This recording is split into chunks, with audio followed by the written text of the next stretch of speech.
Un coup d'État constitutionnel au Congo-Brazzaville. Voilà comment l'opposition qualifie la manœuvre du président Denis Sassou Nguesso.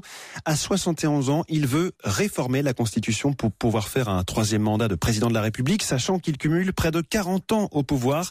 Après de violentes manifestations cette semaine, un référendum est organisé aujourd'hui et selon Marcel Guitoukoulou, un opposant, le Congo n'est pas loin d'une guerre civile.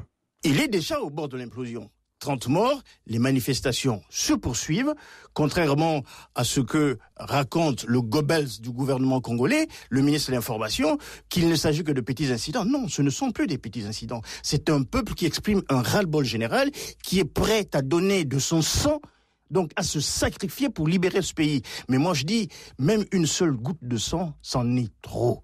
Et pour arrêter ça, il faut que Sassou Nguesso s'en aille. Donc le boycott, c'est pas une bonne chose. Au moment où je vous parle, dans plusieurs résidences officielles, on retrouve des urnes déjà bourrées de bulletins oui. Donc si on appelle au boycott, de toute façon, ils vont nous dire j'ai gagné. Donc c'est pas possible. Ça, on ne le veut pas. La seule chose qui vaille, c'est que le peuple congolais reste debout, maintient la désobéissance civile pour plier M. Sassou Nguesso. Tout ce que nous attendons, c'est que M. Sassou Nguesso s'en aille, sans condition. Marcel Guitoukoulou avec Jean-Sébastien Soldaini pour Europe 1.